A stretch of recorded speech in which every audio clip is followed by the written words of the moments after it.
Good morning, good afternoon, everybody.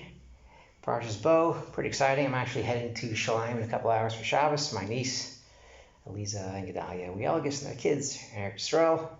So get to leave Beit Shemesh, let me out of Beit Shemesh once in a while.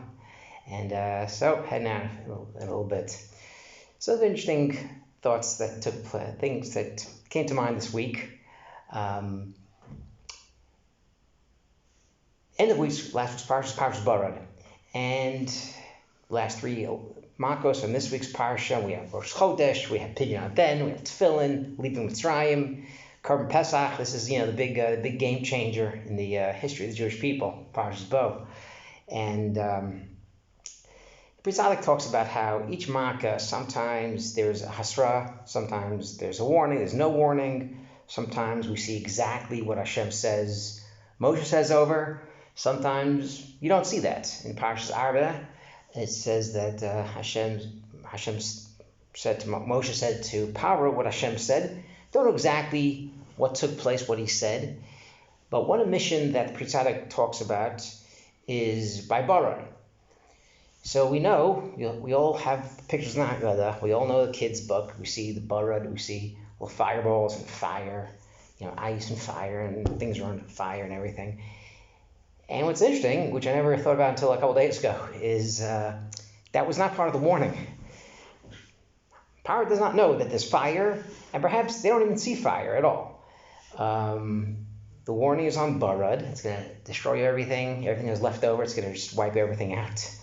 And Kachaya destroys a lot of the food, the houses. It's a big game changer. It's called Magofosai. All the 6 previous Makos are kind of bundled and capsuled into Barad. Barad's a big one. The noise, the destruction, Barad was a biggie. But let's mention fire. Only as the Barad was falling, that says Mislakachas Besocha Barad, igniting. I didn't know even that word meant.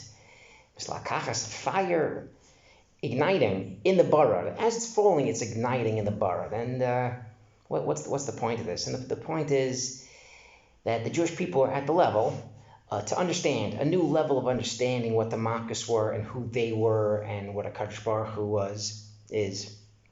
And this was igniting. They were able to understand this new Chiddush. Talks about that fire of Torah, even though they didn't get the Torah, but now they were primed and ready to accept the Torah. They came to this different spheres. They came to the sphere of Chesed. And now, just like Abraham was able to understand Torah and think about Torah, even though he wasn't taught the Torah, the Jewish people were ready at this point to get the Torah, and a few months later, they get the Torah.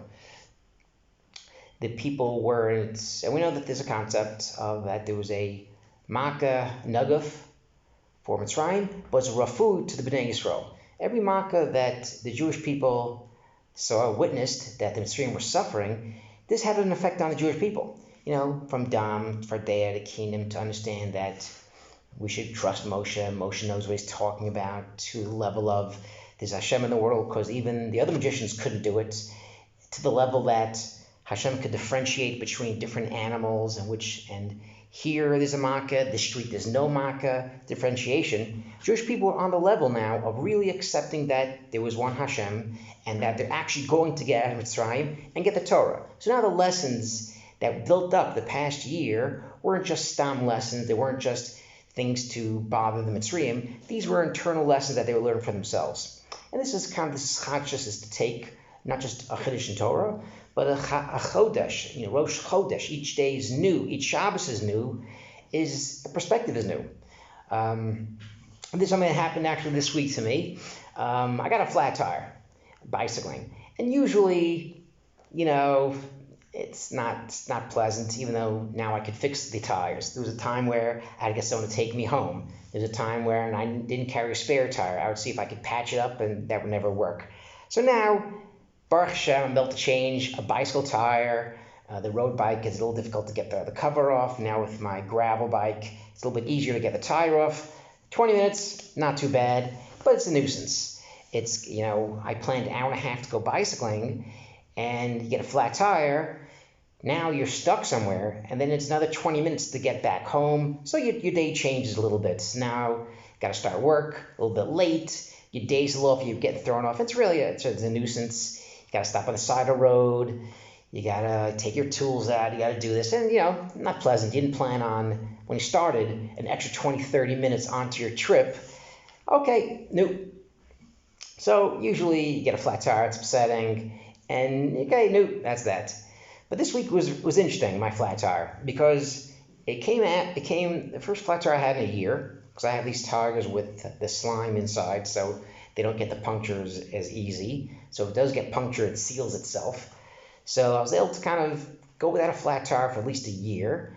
But this time, it was a nail, really a nail that was stuck in there, and that's gone. That tire is done. So I had a spare.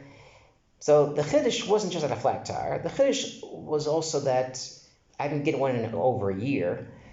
But the greater chiddush was 24 hours before, I was on my way out to bicycle. I had like an hour and change slot to go bicycling. 20 minutes outside Beit Shemesh, I see a car stuck on the road, other side of the road on 38, and there's a woman with car seats or something, and I, came closer, and you need. She calls me over. I'm like, they usually offer, you don't really want them to take you up on it. She had a flat tire, and she's got a baby in the car. Well, I got to do it, And good 20, 25 minutes, taking the lug nuts off, and had to put the tire. I had to tell this woman to get the car off the side of the road. It's really very dangerous to be, cars are whizzing by on the highway. And fine, 20 minutes later, she thanked me, 25 minutes, whatever it was. She goes back, Beit Shemesh, I'm also Beit Shemesh, she's Dalit, I'm Aleph, okay, stay there. So I did my little route. Instead of being an hour and a half, it turned out an hour. And it occurred to me, you know what? It was the first time I said to this woman. She goes, "Oh, thanks so much. It's a zechuti. It was my zechus that in all these years of bicycling, 10 years, 12 years on the road, never did I help someone with a flat tire. I once gave someone who had a little kid water. I think I once helped someone with directions or something. Or they needed something. But the first time I could change someone's tire, total stranger. Never in my life have I changed a tire for a total stranger. I helped a neighbor, my own tire. First time I helped. So it was a zechus. And instead of feeling that what a pain in the neck, I lost 20 minutes of bicycling, I had a good feeling. I had a great feeling. I felt like I was at the top of the world. A really great feeling. And the next day, I get a flat tire. And I'm trying to think, how could that be? What's the lesson? I help somebody, and then I get a flat tire. That doesn't make sense. If anything, I help someone, I shouldn't get a flat tire for a year, 2 years. It's a chus. But no, I think as I'm bicycling today, I'm thinking maybe that's the wrong point. Maybe because I had such a good feeling helping someone out and not treating the 20 minutes to help someone as a burden. The changing a tire isn't a burden. Perhaps the chiddush is for me. So when I get a flat tire, I shouldn't say, what a horrible thing that God made me do, went over a nail, and now my day is ruined, I'm late for work. You know what? Just like helping someone for 20 minutes is good, so too, you get a flat tire, it's just 20 minutes. It's another way to approach it. Perhaps this is a chiddush that even if we don't get a chiddush in Torah all the time, but it's newness, and that's Rosh Chodesh. A guy doesn't learn Torah, a guy can't do tshuva. This is something that a Jew gets. A Jew could be mechadish things and have a new approach. Every day we want to wake up and have a different approach. Every Shabbos, oh my gosh, Sholem again, the same chicken, the same people.